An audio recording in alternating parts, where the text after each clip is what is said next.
Hey guys, Kelly here. Welcome back to Marta Clark Archaeology Thursday morning models. Today we're going to be looking at some chargers, second gen charger specifically, and we'll start with the Vale 68.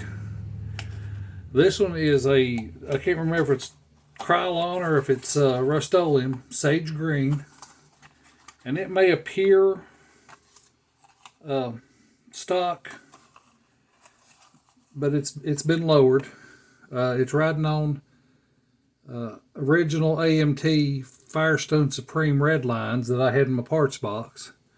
And like I said, this one may appear showroom stock, but it is it is sporting the NASCAR Hemi. Got the breather here somewhere. I never did finish painting it right, and it kind of bumps the hood up a little bit. So it's not exactly stock. I can't remember. This is not a Morgan Automotive Detail pre-wired distributor. I think it's one of those aluminum tubing ones.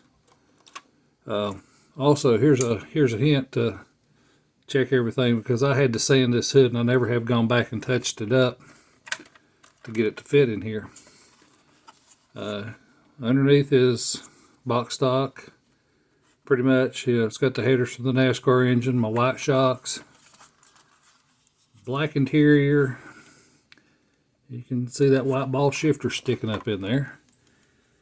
This Vale 68 kit did not come with the marker lights molded in. They were decals, and I really couldn't live with that. I just didn't like how that looked, and found a pretty neat, trying to get them out of the box here, pretty neat idea to fix these with a set screws. And the guy that worked at the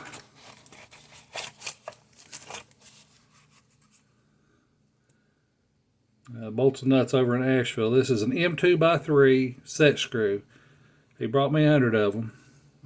He was my sales rep, and they're just little set screws. And he brought me everything I needed. So I got the drill bit, the Allen wrenches, and the set screws. And as you can see, I've got enough to do a lot of 68s. This was a neat addition because, I've run into a lot of the old MPC 68 Barracudas that people have sanded off, or you run into a 68 Mopar or anything that somebody has sanded off the marker lights on it. So this is a way to save it. Basically, I just drilled into the body, screwed these in. Actually, I drilled into the body, screwed them in, took them back out and sanded the body because it will flare the body a little bit. And then screwed them back in, super glued them from the back side, and then bare metal foiled and filled my Allen wrench spot with Tamiya clear amber and clear red. Just thought it was a neat way to fix those. And like I said, if you don't know what you're looking at, you really can't tell. So next up is the MPC 68 Charger 500. This is the very first kit that I set out to build for a model contest. I mean, I had model contest in mind when I started this one, so I thought, hey, there again, I'm starting out with a subpar kit. American Sat Code tires with red lines. The wheels are from the MPC 69 Barracuda. That's the Chrysler recall wheel. And this car, like I said, I didn't update the chassis or anything like that. It was built to represent the very first Charger 500 off the line.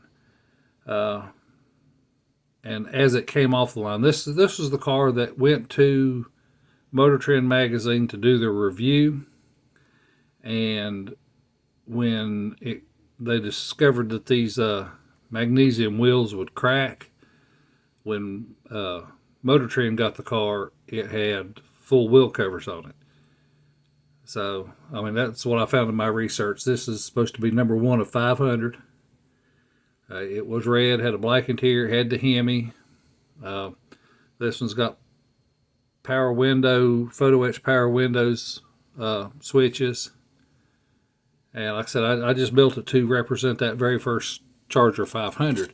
It's never won anything, but there again, you got to consider what it is. You know, it's not a very detailed car. It did have photo etch Charger emblems on it.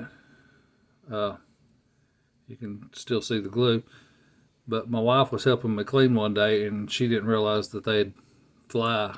And fly they did. I have no idea what quadrant of space they went into, but they're gone. So I'm really hoping that Revell, with all their, you know, they got the 68, 69, and 70, that they would, you know, and they got the Daytona. So why haven't they done this car? Revell, you listening? Hey guys. So from here we're going to go to, this is the same kit. It's the MPC 69. Actually, this is the MPC 69 Daytona kit. And this was built by Kenny K-Dog Shores for me in a build and swap thing we did. And he built I sent him this kit, and this is what he built. And he sent me a AMT 53 Studebaker, and I built his as a gasser. Now, we were supposed to only use what came in the box, but he added photo etch grill, but everything else is box stock.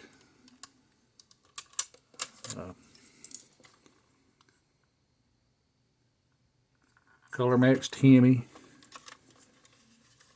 Yeah, I mean, this has been on my shelf since the day I brought it home.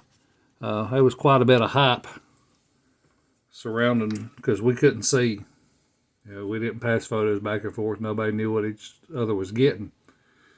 And I think it was on Hobby Heaven message board. I don't think they'd become Spotlight Hobbies at the time, but this is where all of our trash talk was going on. And when we reached the Foothills Plastic Pros model show in Newton, North Carolina, we had a pretty good following of people that wanted to come see what we did.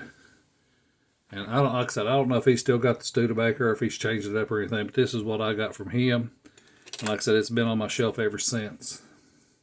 And it's just, like I said, it's just a fun car to look at.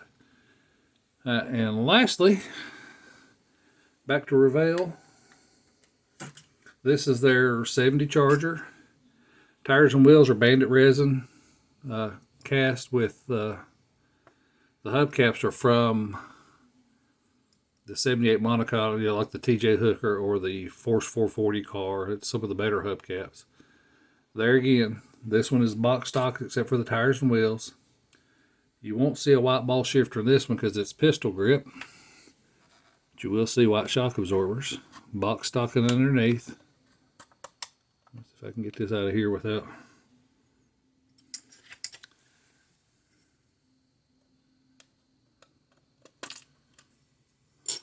Did you hear that? Something's loosened underneath. Yep. There we go.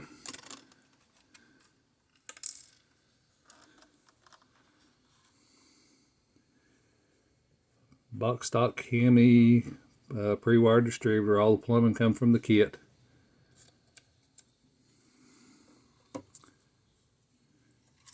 And I was tickled to death. Dennis Smith took some photos of this one, and he brought me copies of them a couple of shows later. And I mean, they're suitable for framing. Let's put it that way. The car looks better in the pictures than it does in real life. But I've got those hanging on my wall at my office at work. But anyway, guys, this is what I got for you tonight. Hopefully, Friday morning, I'll have an update on the GTO. It is getting very, very close. So I appreciate you guys watching. Thank you for subscribing. Just love the comments. I try to answer everybody's. If I don't have it, if you've commented on something of mine and I haven't answered yet, give me a minute. I will get to them. But like I said, appreciate everybody that's watching, everybody that's commenting, and I hope y'all have a blessed week. God bless you guys.